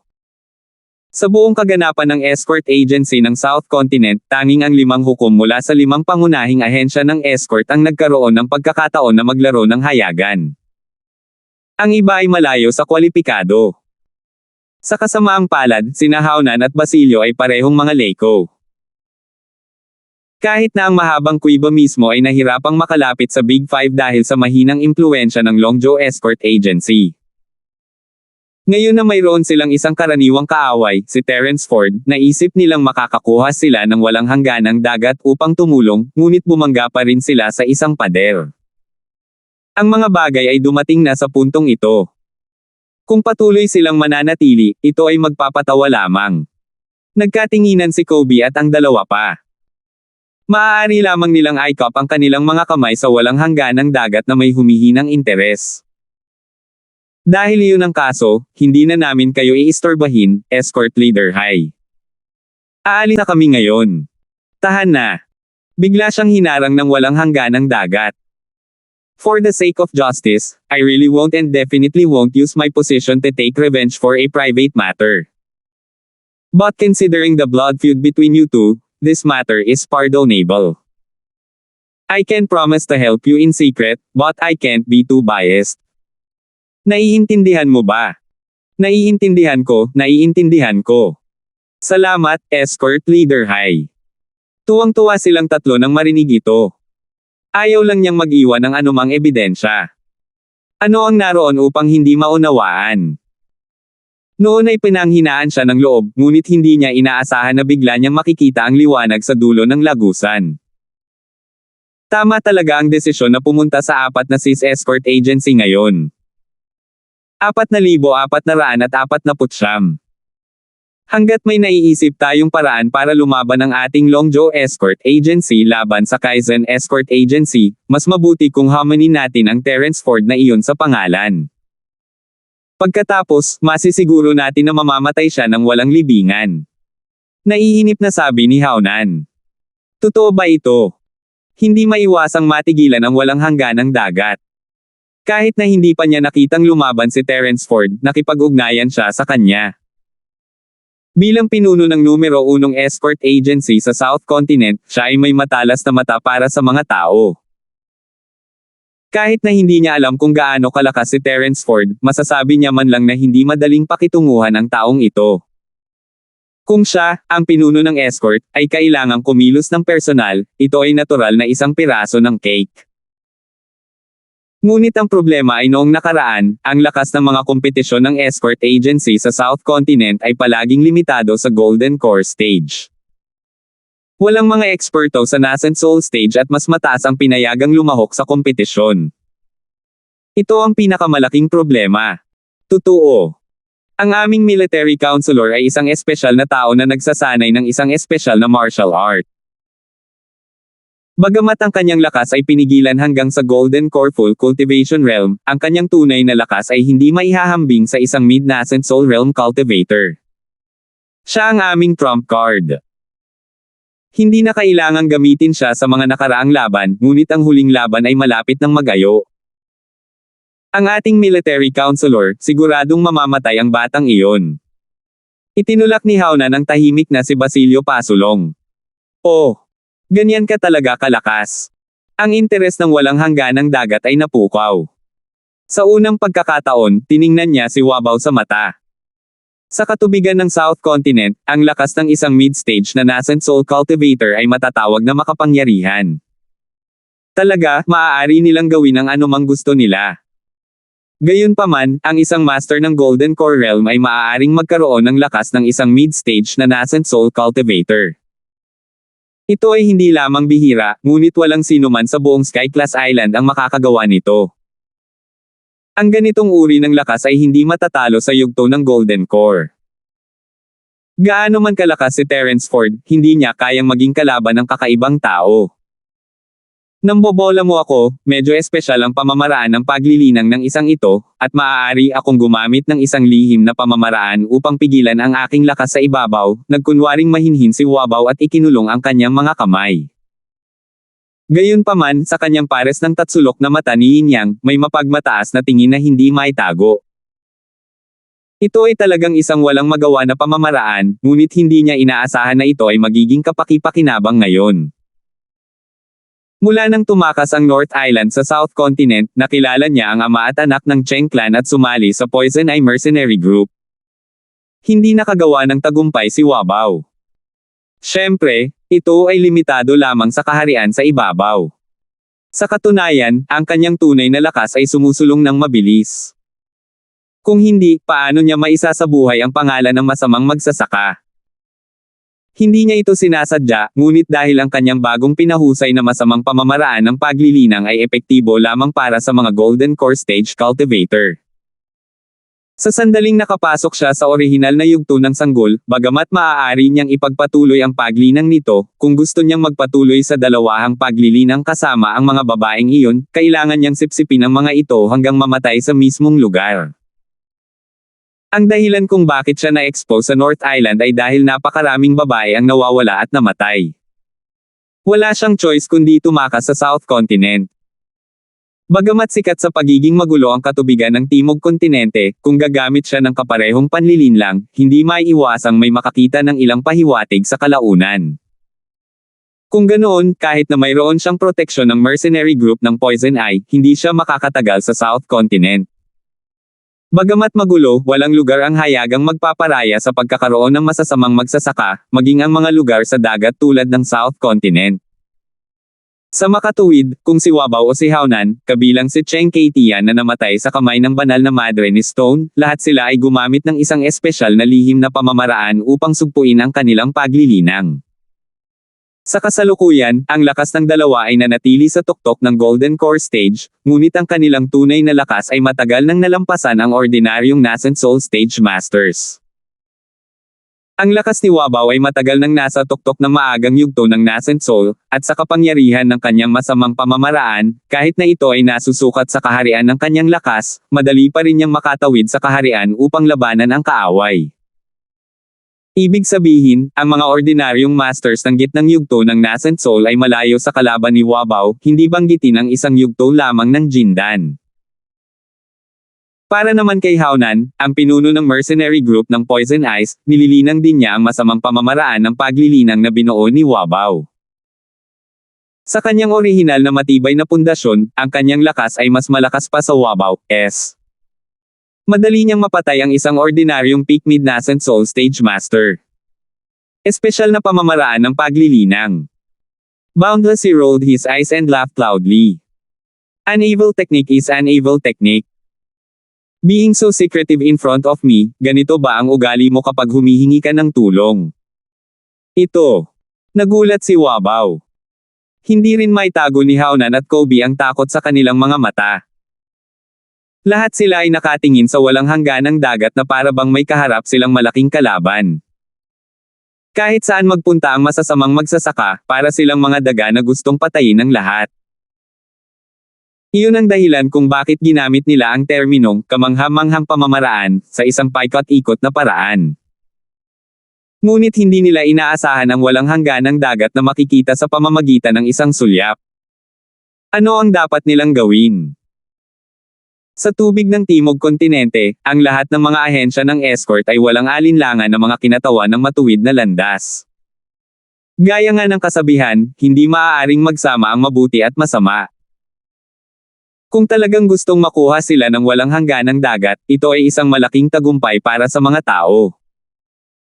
Kung may lumabas na balita, tiyak na mayayanig ang reputasyon ng apat na sis escort agency.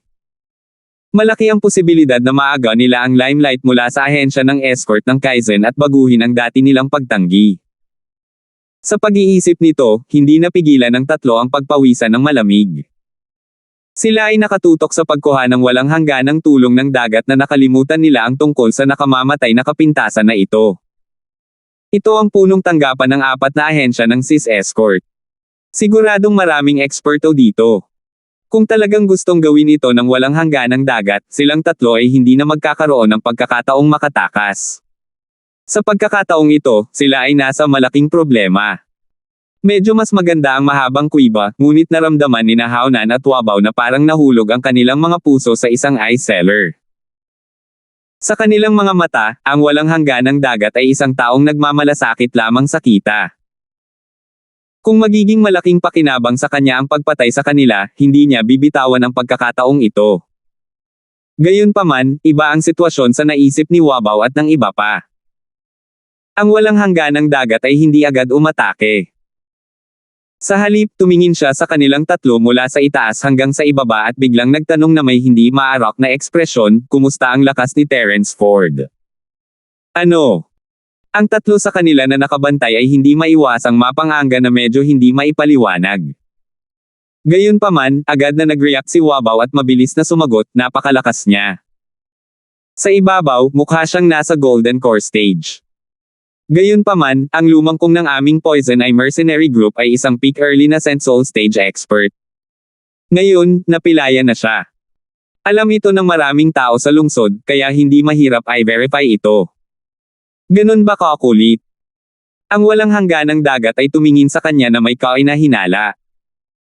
Kinurot niya ang kanyang baba at nag-isip sandali bago sinabing, sige, maaari kong ayusin ang isang pagkakataon para makaharap mo si Terence Ford.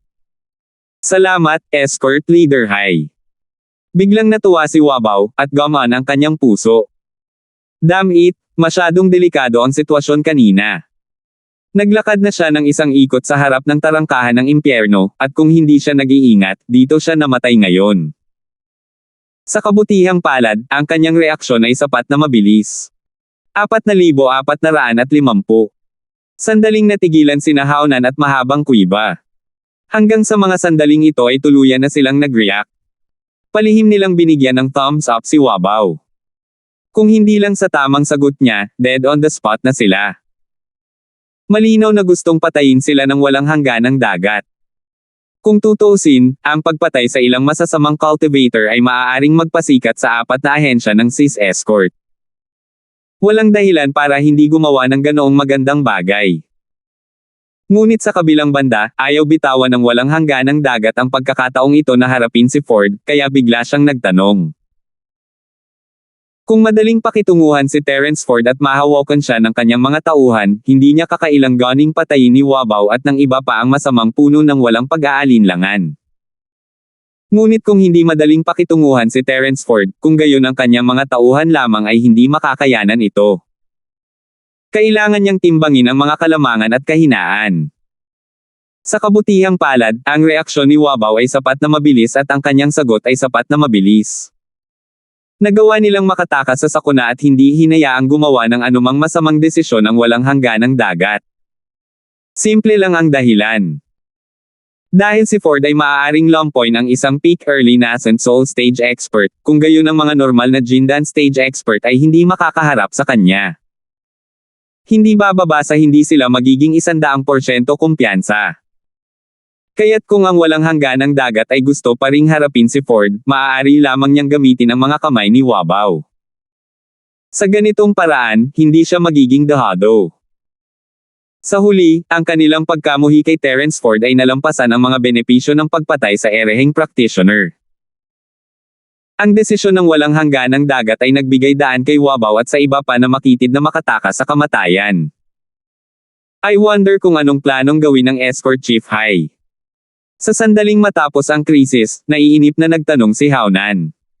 Bukas ang huling round ng kompetisyon. Ang nilalaman ay hindi gaanong naiiba sa mga nakaraang kompetisyon. Ang buong araw ay mapupuno ng mga hamon. Inihayag ang walang hangganang dagat. Oh. Then may I ask, Escort Leader Hai, what are the rules of this challenge? Sinundan ng isang tanong ang mahabang kuiba. Ito ay hindi lamang upang harapin si Terence Ford, ngunit upang malaman ang mga patakaran ng kompetisyon ng maaga.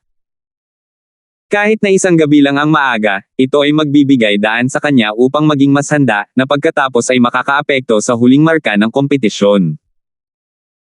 Ang ikalimang round ng kompetisyon ay tinatawag na Bodyguard Agency Free Challenge. Walang hangganang dagat ang tumingin sa kanilang tatlo. Hindi niya ito sinubukang itago sa kanila.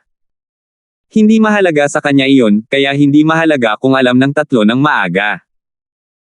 Sa oras na iyon, ang bawat ahensya ng bodyguard ay magkakaroon ng 2 pagkakataon na hamanin ang iba pang mga ahensya ng bodyguard. Kasabay nito, magkakaroon din sila ng 2 pagkakataon upang tanggapin ang hamon. Ang taya para sa bawat tunggalian ay 100 puntos. Ang mananalo ay makakakuha ng 100 puntos, at ang matatalo ay magkakaroon ng 100 puntos na ibabawas. Napakataas ng taya. Naningkit ang mga mata ni Kobe nang marinig ito. Kung nanalo sila sa lahat ng 4 na laban, makakakuha sila ng buong 400 puntos. Lalo na kung ang mga puntos ay dinambong mula sa kabilang partido, ang pagkakaiba sa mga puntos ay magiging mas malaki kapag pinagsama-sama. Bagamat ang Kaizen Escort Agency ay nangunguna sa ikalawang pwesto sa pamamagitan ng malaking 400 puntos, ang Longzhou Escort Agency, na mayroon lamang 110 puntos, ay madaling maabyutin ang Kaizen Escort Agency kung sila ay mahusay sa ikalimang round ng kompetisyon. Tama. Ang mga nakaraang round ay maliliit na laban lang. Ang huling round ay ang tunay na highlight. Ito ang palaging panuntunan ng kaganapan ng escort agency sa South Continent. Kaya, maaari mong kunin ang pagkakataon na hamanin ang Kaizen Escort Agency. Tumango ang walang hangganang dagat. Walang problema sa paghamon sa Kaizen Escort Agency, ngunit paano kung hindi lumaban ang Terence Ford na iyon? Nagpalitan ng nag-aalalang tingin si Haunan at ang iba pa. Malaki ang posibilidad na mangyari ang ganoong sitwasyon. Halimbawa, hindi lumahok si Terence Ford sa unang round ng kompetisyon. Kung ganoon din ang bukas, kahit na makaagaw sila ng mga puntos mula sa ahensya ng bodyguard ng Kaizen, hindi nila makukuha ang pagkakataong patayin si Terence Ford. Iyan ay isang malaking awa. Huwag kang mag-alala, ang sinabi ko lang ay ang mga patakaran ng kompetisyon, ngunit para harapin itong Terence Ford, makakaisip ako ng paraan para magdagdag ng isa pang espesyal na panuntunan. Tumawa ng malalim ang walang hangganang dagat. Oh! Pwede ko bang malaman kung may matatalinong ideya ang escort leader Hai? Tanong ni Haunan at ng iba pa. Nagpadala na ako ng isang tao upang imbestigahan ang pagkakakilanlan ni Terence Ford sa ahensya ng bodyguard ng Kaizen. Siya ay isang honorary bodyguard leader. Kaya naman, maaari akong magdagdag ng isa pang hamon para sa pinuno ng ahensya ng bodyguard sa tuktok ng regular na kompetisyon. Pinaikit ng walang hangganang dagat ang kanyang mga mata at malamig na tumawa. Hamanin ang pinuno ng ahensya ng escort. Si Haunan at ang iba ay natigilan, medyo nataranta. Napakasimple nito. Ang panuntunan ng karagdagang hamon na ito ay ang lahat ng kalahok ay maaaring direktang hamanin ang Golden Core Stage Upper Echelons ng kani-kanilang escort agencies, kabilang ang escort leader, vice escort leader, at honorary escort leader. Maaari din nilang hamanin sila ng walang limitasyong bilang ng beses at ang escort agency na hinahamon ay hindi maaaring tumanggi. Matapos sabihin ito ng walang hangganang dagat, hindi niya maitago ang kanyang pagmamalaki habang humihigop siya ng spirit tea. Sina Haunan, Basilio, at Kobe ay naglaan ng ilang sandali upang tunawin ang impormasyon bago nila tuluyang naunawaan ang malaking kaginhawahan na idinulot sa kanila ng espesyal na tuntuning ito. This is great. Simpleng tailor-made para sa amin ang special rule na idinagdag mo, escort leader Hai. Napaka-praktikal. Tuwang-tuwa ang mahabang kuiba. Kung gayon, ayon sa sinabi mo, kailangan ni Terence Ford na tanggapin ang hamon natin kung hahamunin natin ang mga nakatataas sa Kaizen Escort Agency. Tuwang-tuwa rin sina Haunan at Wabaw. Of course. Kung hindi, hindi ba mawawala ng saysay ang special rule ko? Malamig na tumawa ang walang hangganang dagat. Maliban na lang kung ang Kaizen Escort Agency ay mag-forfeit at handang tanggalin sa South Continent Escort Agency Alliance. Kung hindi, kailangan nilang sundin ang mga patakaran. Haha, tama na, ang escort leader Hai ay makapangyarihan. Nagtawanan at nag-echo si Haunan at ang iba pa. Ang paglalakbay na ito sa apat na SIS Escort Agency ay isang magandang paglalakbay. Kahit na may kaunting panganib, kung hindi siya dumating, paano siya magkakaroon ng magandang pagkakataon para harapin si Terence Ford? Sa pamamagitan ng sariling kakayahan ni Haunan at ng iba pa, malamang na hindi sila magkakaroon ng pagkakataong harapin si Terence Ford hanggang sa katapusan ng paligsahan. Gayunpaman, ang mga bagay ay naiiba sa walang hangganang mga kamay ng dagat. Siya ang pinuno ng 4 na ahensyang escort ng SIS, ang pinuno ng 5 hukom ng komperensya, at ang nagtakda ng mga patakaran ng laro. Kung may gusto siyang gawin sa isang tao, napakadali. Bukod dito, sa sandaling ibukan niya ang kanyang bibig, sinabi niya na siya ang hari. Kahit na ang iba ay hindi nasisiyahan, hindi sila maaaring tumutol. Natukoy ng katayuan ang lahat. Totoong-totoo ang kasabihang ito. Gayunpaman, paano kung hamanin natin ang mga nakatataas ng Kaizen Escort Agency sa Golden Core Stage at tumanggi pa rin si Terence Ford na umakyat at hayaan ang ibang tao na lumaban? Kobe said, medyo nag-aalala pa rin. Kahit na maipasa ang espesyal na panuntunan ng walang hangganang dagat, ang kaganapan ng ahensya ng escort ng South Continent ay isang kompetisyon sa pagitan ng 32 ahensya ng escort. Ito ay hindi lamang upang i-highlight ang lakas ng isang tao. Ano man ang kompetisyon noon, dapat ito ay nasa pangalan ng escort agency. Sa madaling salita, kung talagang gusto ni Wabaw na maglabas ng hamon, maaari niyang sabihin na gusto niyang hamanin ang mga nakatataas ng Kaizen Escort Agency. Hindi malamang na direktang sasalakayin niya si Terence Ford. Kung hindi, ito ay magiging isang purong personal na sama ng loob, at nasaan ang pagiging patas at dignidad ng escort agency sa South Continent. Salamat po at sinamahan ninyo ako. Ingat lagi mga master.